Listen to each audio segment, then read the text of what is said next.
जो बहुत पहले मैंने संतों से सुना था,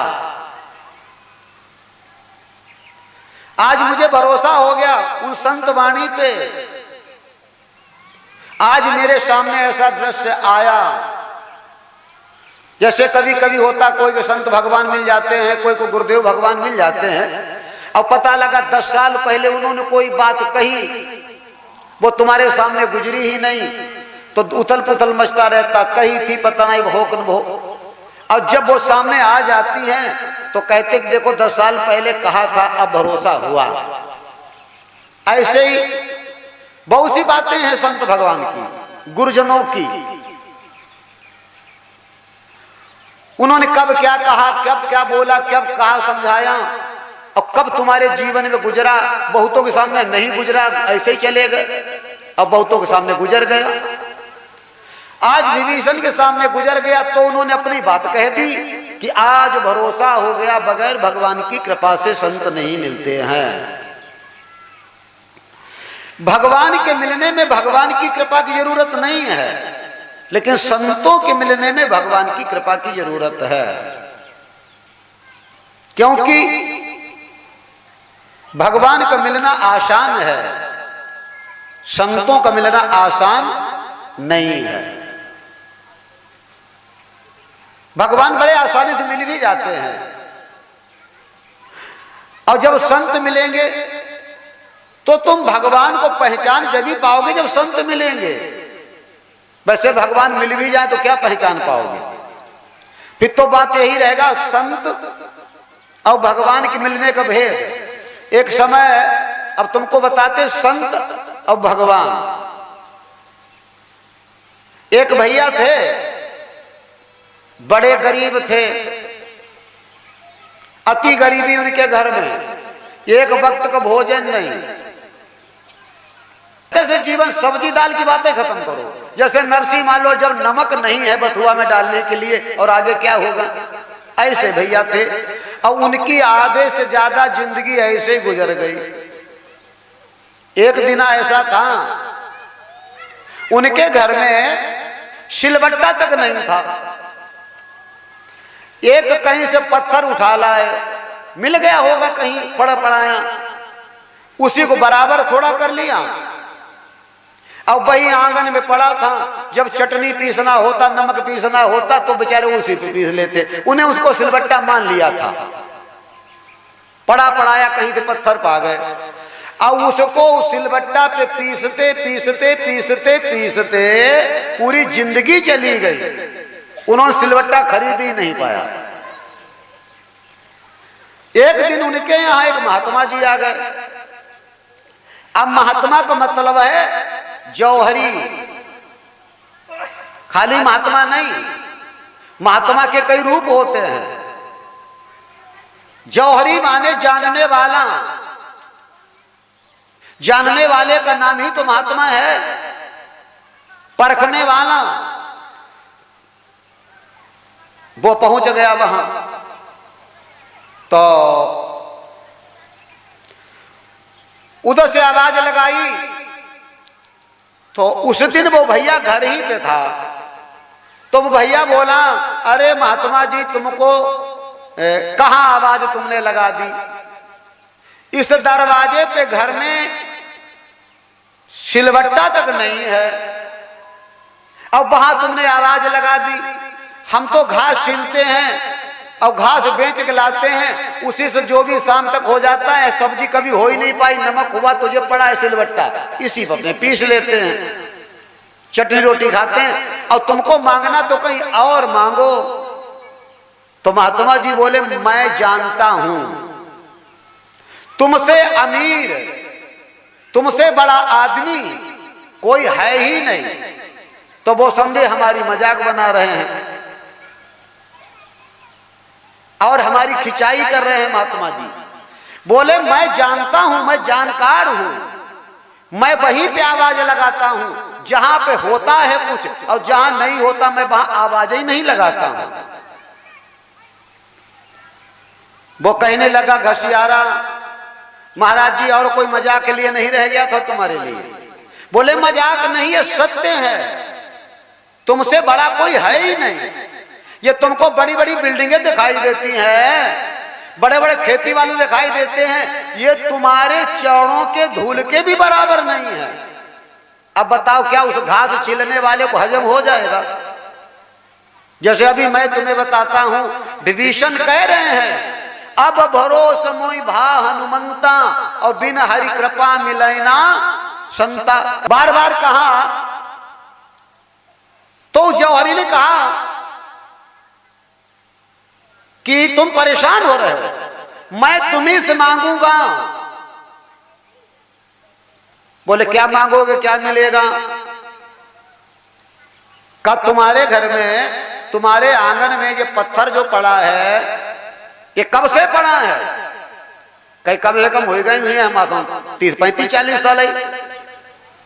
मैं जब छोटा था तब मेरे उठा के लाया था, मैं घर में खाने चटनी बांटने को नहीं था, तो ये रोड पे या कहीं कहीं बता दिया बड़ा पत्थर मिल गया, तो मैंने सिलबट्टा मान लिया। कहीं इतने दिन से पड़ा। हाँ, कहीं को तुम जानते हो, कहीं पत्थर है और क्या जाने, क्या जाने पत्थर है, ऐमा कोई बताने वाली बात। जो पत्थर है हमने थोड़ा बहुत उसे बराबर कर लिया फोड़ फाड़ के, तो नमक मिर्चा बटने वाला हो गया। बोले पत्थर नहीं है, ये कुछ और है। बोले अब बताओ बाबा जी, तुम हो बौराई गए, हम बताओ पूरो गांव का लिया, मैं पूरो गांव पत्थर ही बताई, तुम्हें को पत्थर नहीं कहा ये पत्थर नहीं है रे, ये बड़ा कीमत है। कीमत अगर की होती तो जो वैसे ही काहे पर हो, तो हूं ना वैसे ही पर हो रहा है। हम उठाइला इतनी जरूर कीमत हत्ती में चबट ले, बाकी की कीमत का।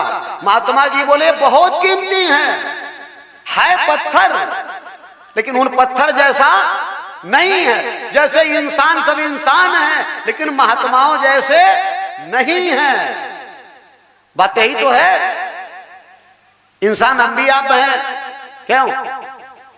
योगी आदित्यनाथ भी इंसान ही है, नरेंद्र मोदी इंसान है, और तुम कहो इंसान सब बराबर, तो तुम कहते रहो क्यों? तो कहा ये पत्थर है, लेकिन सबकी तरह पत्थर नहीं है। महात्मा जी ने कहा कारण फंसे है ना, ये पत्थर तेरा है। देखो महात्मा इतने फंसे हैं, तेरा नाम लगा कि नहीं लगा? भाई तू उठा के लाया, तेरे आंगन में तेरा है, का कहना क्या चाहते हो? का तेरे घर में कोई घन है? बोले नहीं है। का नहीं है, का तो कहीं से मांग लाओ। बोले हम कहां मांगा जाए, हमें कोई घन देवो नहीं करे। अरे हमारे घर में घन का कोई काम ही नहीं जो मांगे। महात्मा जी बोले मैं मांग के लाता हूं। गए किसी के घर में, वो पत्थर तोड़ने वाला बड़ा सा क्या होता है, हथौड़ा या घन होता है, कुछ बोलते हैं उसे, बड़े हथियार को मांग लाए। का अब मैं मांग के लाया हूं, लेकिन तोड़ना तुझे पड़ेगा। हम तोड़ेंगे नहीं, हमारे द्वारा टूट नहीं सकता है, तोड़ेगा तू ही, कि तेरा पत्थर है।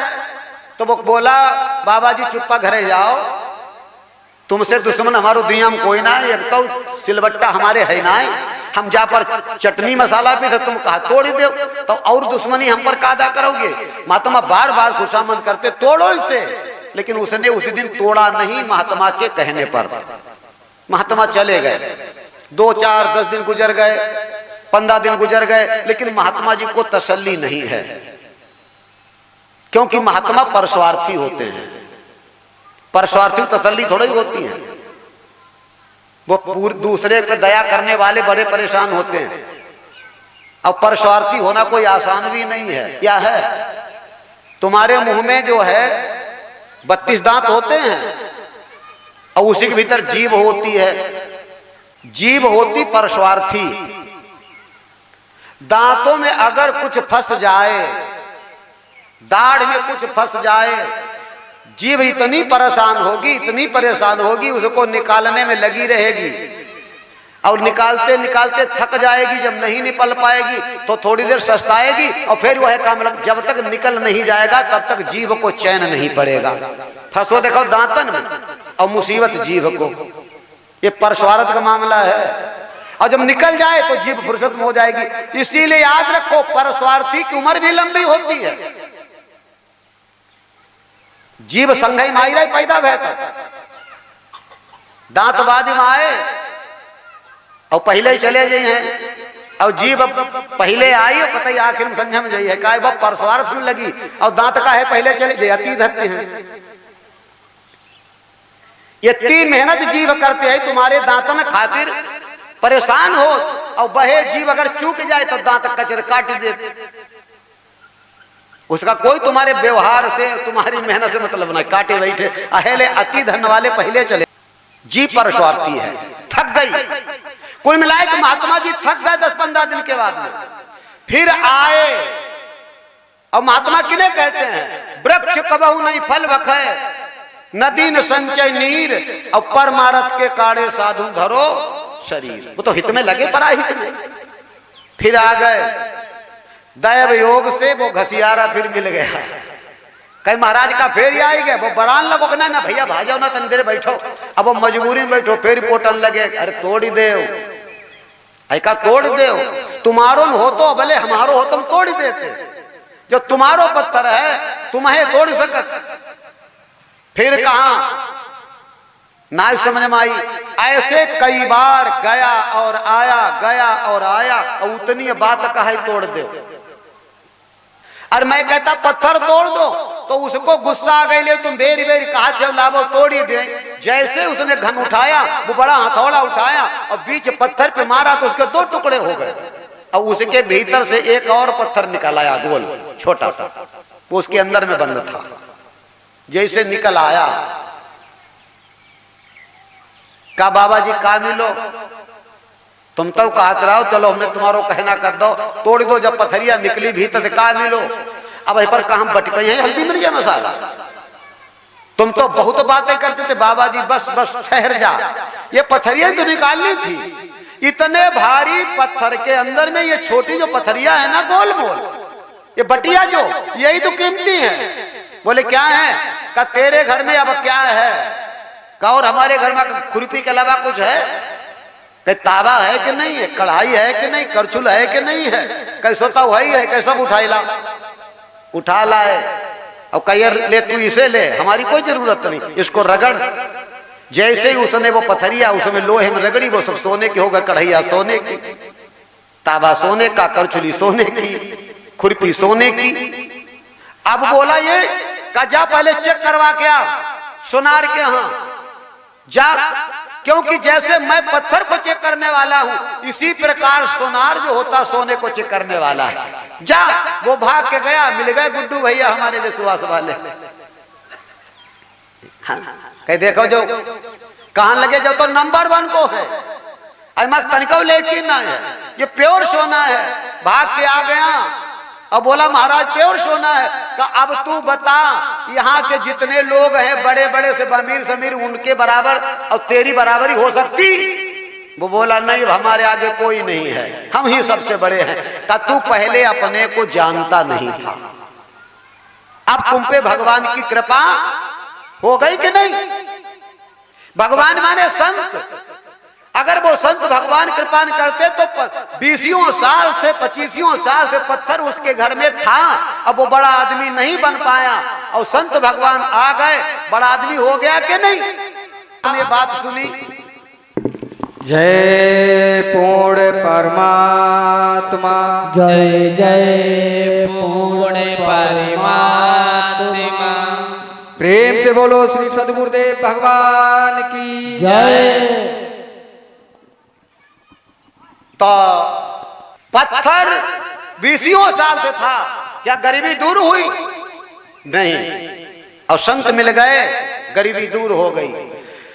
ऐसे ही तुम्हारे अंदर में, हमारे अंदर में, शव के अंदर में ये काया रूपी एक पत्थर है। लिए लिए घूमते कि नहीं लिए घूमते? ये काया रूपी पत्थर है, इसको पत्थर ही कहो। इसी में एक ऐसी जगह है जहां पे आत्मा है, और उसी के अंदर में परमात्मा है। जब संत महात्मा तुम्हें मिलेंगे, फिर तुम्हें वो नामदान का हथौड़ा देंगे। ध्यान भजन सुमिरन का हथौड़ा देंगे, गुरु मंत्र जिसे कहते देंगे, और कहते हम तोड़ नहीं पाएंगे, तोड़ना तुमको पड़ेगा, भजन करना तुमको पड़ेगा। और जब तुम भजन करोगे तो ये पत्थर टूटेगा, टूटेगा, टूटे फूटेगा नहीं, आत्मा मिलेगी, और आत्मा के बाद परमात्मा का मिलन हो जाएगा, फिर तुम्हारी गरीबी दूर हो जाएगी, तब तक नहीं दूर होगी। आज विभीषण वही बात कहते हैं, अब भरोस मोहि भा हनुमंता, और बिन हरि कृपा मिले ना संता। जैसे आज वो घास छीलने वाला क्या कह सकता कि नहीं कह सकता कि कब से मैं जीवन काट रहा हूं और तुम्हारे मिलने के बाद मेरा जीवन ही बदल गया, तो बताओ बगैर भगवान की कृपा से नहीं पहुंचते क्या? पहुंच गए, उद्धार हो गया, पत्थर टूट के बादशाहों का बादशाह बन गया। तो आज सब लोग सत्संग बैठे हो, और ये सत्संग एक ऐसा सागर है, इसमें नहा लो तो बेड़ा पार हो जाता है। संत बड़े भाग से मिलते हैं, बहुत बड़ी कृपा जब भगवान की होती है, तो भगवान जब कृपा करता है तो पहले संतों को ही भेजता है हमारे आपके पास, अपने आप नहीं आएगा, वो संतों को भेजता है। और संत जब आते हैं तो तुम्हारा काम बन जाता है।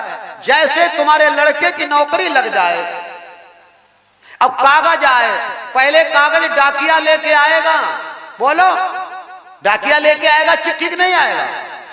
अब वो कागज जब आएगा तुमको मिल जाएगा और डाकिया चला जाएगा, लेकिन उसी से सारी कार्रवाई चालू हो जाएगी तुम्हारी नौकरी तक। ऐसे संत डाकिया होते हैं, पहले वो आते हैं और तुमको चिट्ठी सुनाते हैं, ये चिट्ठी पढ़ी जा रही है, संदेशा सुनाते हैं, और अगर आपने अपने संदेशा को पाकर अपना काम बना लिया तो तुम और हम बड़े आनंदमय जीवन गुजारना शुरू कर देंगे। अब अगर तुमने चिट्ठी पर ध्यान ही नहीं दिया तो अरे इधर डाकिया होता ही रहा। संत महात्मा डाकिया होते हैं, चिट्ठी पहुंचाने वाले होते हैं, संदेशा सुनाने वाले होते हैं। तो आज हम सब ये यहां पर कार्यक्रम का लाभ उठा रहे हैं, और ये कार्यक्रम जो है भगवान की कृपा से हुआ है, गुरुदेव भगवान की इच्छा से हुआ है, उन्होंने भेजा।